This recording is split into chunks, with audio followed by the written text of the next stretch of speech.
بسم اللہ الرحمن الرحیم۔ السلام علیکم ورحمۃ اللہ وبرکاتہ۔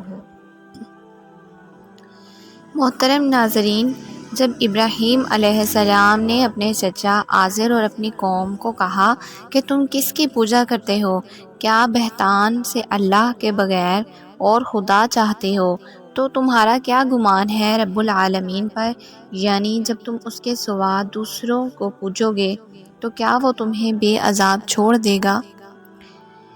اس قوم کا سالانہ ایک میلہ لگتا تھا۔ جنگل میں جاتے تھے اور شام تک وہاں لہو و لعب میں مشغول رہتے تھے۔ واپسی کے وقت بت خانہ میں آتے تھے اور بتوں کی پوجا کرتے تھے۔ اس کے بعد اپنے مکانوں کو واپس جاتے تھے۔ جب حضرت ابراہیم علیہ السلام نے ان کے بتوں کی مذمت بیان کی تو انہوں نے کہا، کل ہماری عید ہے، جنگل میں میلہ لگے گا، ہم نفیس کھانے پکا کر بتوں کے پاس رکھ جائیں گے اور میلہ سے واپس ہو کر تبرک کے طور پر کھائیں گے۔ آپ بھی ہمارے ساتھ چلیں، دیکھیں کہ ہمارے دین اور طریقے میں کیا بہار ہے اور کیسے لطف اٹھاتے ہیں۔ جب وہ میلے کا دن آیا تو آپ کو چلنے کے لیے کہا گیا تو آپ کے جواب کو قرآن مجید میں ان الفاظ میں بیان فرمایا گیا۔ اس نے ایک نگاہ ستاروں کو دیکھا، پھر کہا، میں بیمار ہونے والا ہوں۔ آپ نے ستاروں کو ایسے دیکھا جیسے ستاروں کا حساب لگانے والے دیکھتے ہیں۔ قوم چونکہ ستاروں کے حساب سے بہت معتقد تھی، انہوں نے یہ سمجھا کہ شاید آپ نے ستاروں سے حساب لگا کر یہ سمجھا ہے کہ آپ بیمار ہونے والے ہیں۔ اس طرح قوم آپ کو چھوڑ کر اپنے میلے پر چلی گئی۔ آپ علیہ السلام نے کئی لوگوں کے سامنے یہ واضح طور پر کہہ دیا تھا، اور اللہ کی قسم ہے میں تمہارے بتوں کا برا چاہوں گا اس کے بعد جب تم پیٹ پھیر جاؤ گے۔ جب قوم اپنے میلے پر چلی گئی تو آپ نے موقع کو غنیمت سمجھا کہ اب اپنے ارادہ کو عملی جامہ پہنانے کا سنہری وقت آ گیا ہے۔ آپ نے چپکے سے بت خانہ کا رخ کیا۔ وہاں جا کر دیکھا کہ قوم ان کے پاس طرح طرح کے کھانے رکھ کر گئی ہے کہ واپس آ کر کھائیں گے اور بتوں کی پوجا کریں گے۔ تو آپ نے بتوں کے قریب جا کر کہا، تم کھاتے کیوں نہیں؟ آپ علیہ السلام کے اس ارشاد پر جب بتوں کی طرف سے کوئی جواب نہ آیا تو پھر آپ نے انہیں کہا، تمہیں کیا ہوا؟ تم بولتے کیوں نہیں؟ وہ بے جان پتھر کی مورتیاں تھیں، ان کی طرف سے جواب کیا آنا تھا؟ جب آپ نے دیکھا کہ یہ بت کھانے کے قابل نہیں، بولنے کی طاقت ان میں نہیں، اپنے ہی ہاتھوں سے تراشے ہوئے پتھروں سے بے جان بت ہیں، تو آپ نے ان کو مارنا شروع کر دیا۔ آپ نے ان کے ٹکڑے ٹکڑے کر کے چورا کر دیا، سوائے ایک کے جو ان سب سے بڑا تھا کہ شاید وہ اس سے کچھ پوچھیں۔ قوم کو وہاں ہی پتہ چل گیا تھا کہ ہمارے بتوں کو توڑ دیا گیا ہے، تو وہ جلدی سے اس کی طرف متوجہ ہوئے۔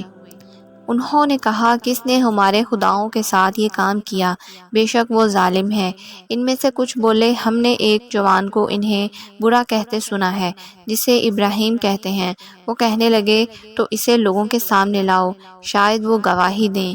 انہوں نے کہا، کیا تم نے ہمارے خداؤں کے ساتھ یہ کام کیا؟ اے ابراہیم، آپ نے فرمایا، بلکہ ان کے اس بڑے نے کیا ہوگا، تو ان سے پوچھو اگر بولتے ہیں۔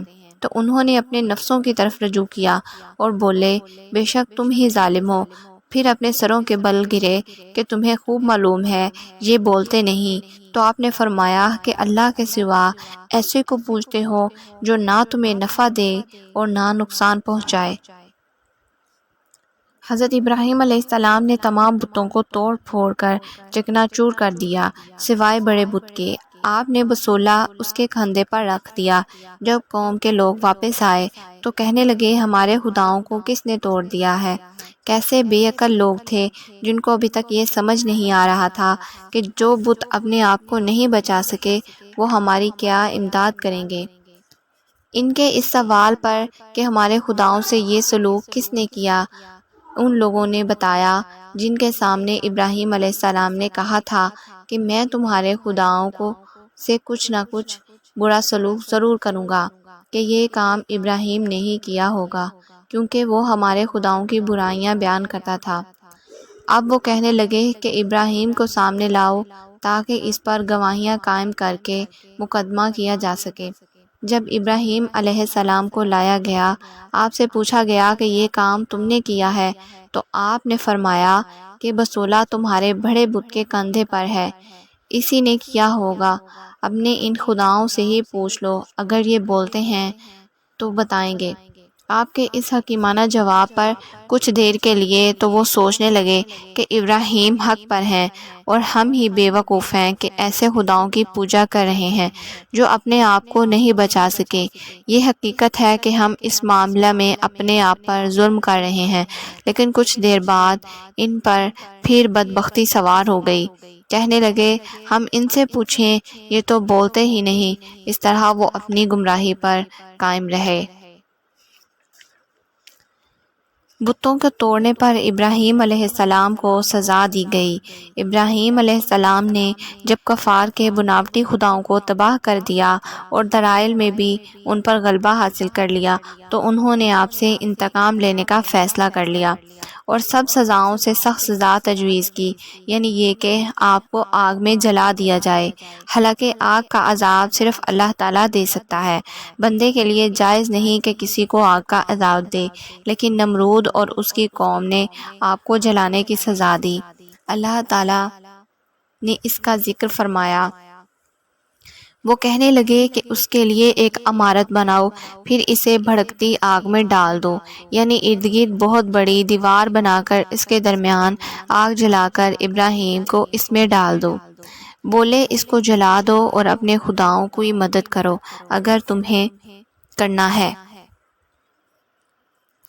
ذرا غور کریں کتنے بے وقوف لوگ تھے کہ یہ بھی نہیں سمجھ سکے کہ جن بتوں کی ہم امداد کر رہے ہیں وہ خود اپنی امداد کچھ نہ کر سکے اور خدا بننے کے قابل کیسے۔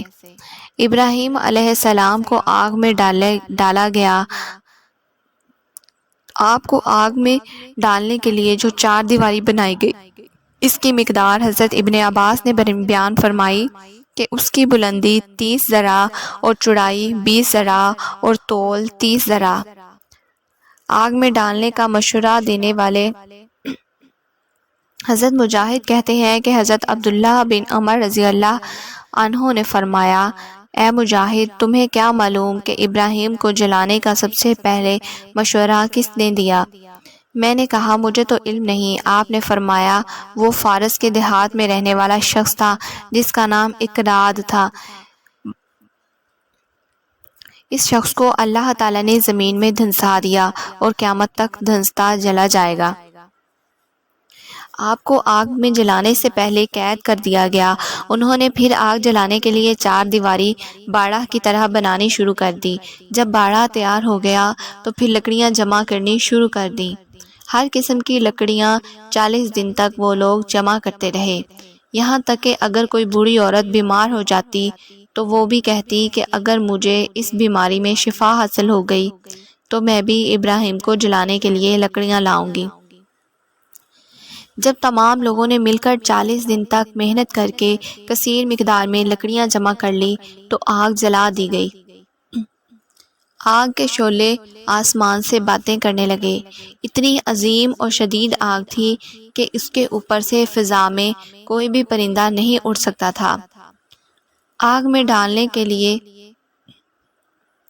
جب آگ بہت زیادہ شعلہ زن ہو گئی تو اس کی حرارت اتنی دور دور تک پھیل گئی کہ آگ کے قریب جانا کسی انسان کی طاقت میں نہ رہا، تو وہ کفار حیران و پریشان ہو گئے کہ سب محنت ضائع ہو جاتی، کیونکہ انہیں سمجھ نہیں آ رہا تھا کہ ابراہیم علیہ السلام کو آگ میں کیسے ڈالا جائے۔ تو شیطان نے آ کر ان کی رہنمائی کی کہ ایک منجنیق تیار کی جائے اور ابراہیم کو رسیوں سے جکڑ کر منجنیق میں رکھ کر آگ میں پھینک دیا جائے۔ خیال رہے سب سے پہلے دنیا میں یہی منجنیق تیار ہوئی تھی، بعد میں اسی کو جنگوں میں استعمال کیا جاتا رہا۔ حضرت ابراہیم علیہ السلام کو جب رسیوں سے باندھ کر اس میں رکھا گیا تو سوائے جنوں اور انسانوں کے اللہ تعالیٰ نے زمین کی اللہ تعالیٰ کی زمین و آسمان کی ساری مخلوق چلا اٹھی اور اللہ تعالیٰ کے حضور فریاد کرنے لگی، اے مولا کائنات، زمین میں سوائے ابراہیم کے کوئی اور نہیں جو تیری عبادت کرے۔ اے اللہ، آج وہ تیرا نام لینے کی وجہ سے جلایا جا رہا ہے۔ زمین و آسمان کے فرشتے، جانور، سبھی یہ ماجرا دیکھ کر پریشان ہو گئے۔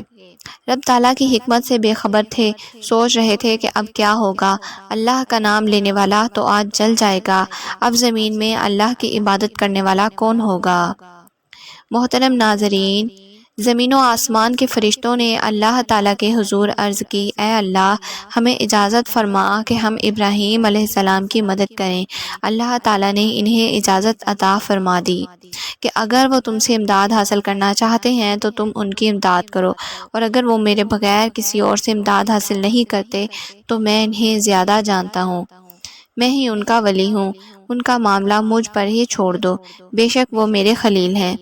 اس وقت تمام روئے زمین پر ان کے بغیر اور میرا کوئی خلیل نہیں، اور میں ہی ان کا معبود ہوں، میرے بغیر ان کا کوئی معبود نہیں۔ ابراہیم علیہ السلام کے پاس ہواؤں پر مقرر فرشتہ آیا، اور وہ فرشتہ بھی حاضر ہوا جو پانیوں پر مقرر تھا۔ ان دونوں نے عرض کی کہ آپ ہمیں اجازت فرمائیں ہم آپ کو ختم کر دیں۔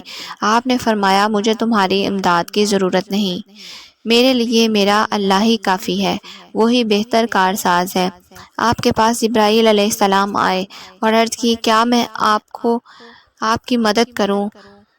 آپ نے فرمایا، مجھے تمہاری امداد کی کوئی ضرورت نہیں۔ جبرائیل نے کہا، اچھا تو پھر اپنے رب سے ہی سوال کرو۔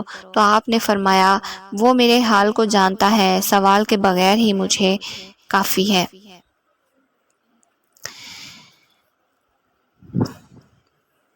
مسلم شریف میں حضرت سعد رضی اللہ عنہ سے مروی ہے، بے شک رسول اللہ صلی اللہ علیہ وآلہ وسلم نے چھپکلی کو قتل کرنے کا حکم دیا اور اس کو فوسیق،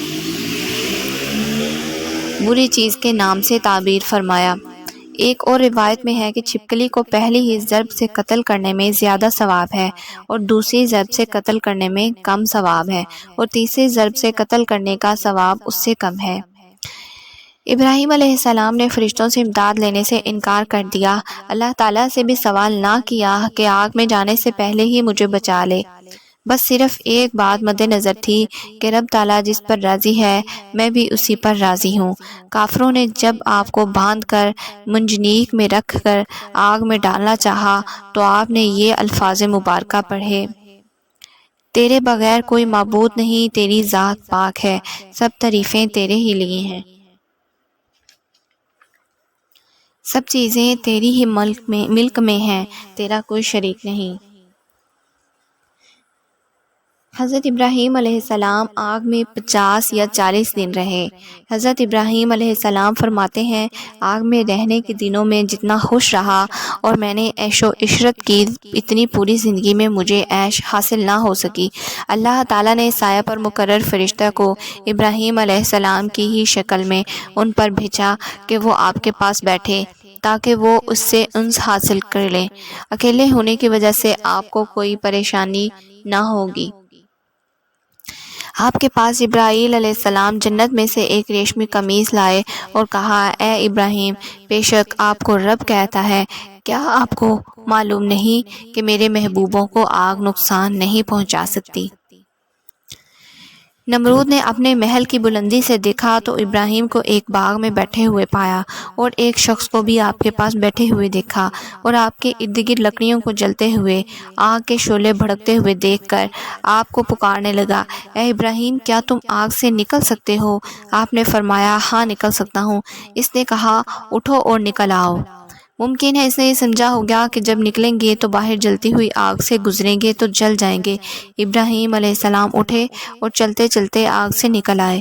آپ نے نمرود سے پوچھا، تمہارے پاس تمہاری ہی شکل کا دوسرا کون تھا؟ آپ نے فرمایا، وہ سایہ پر مقرر فرشتہ تھا جسے اللہ تعالیٰ نے میرے پاس اس لیے بھیجا تھا کہ مجھے اکیلا ہونے سے گھبراہٹ نہ ہو۔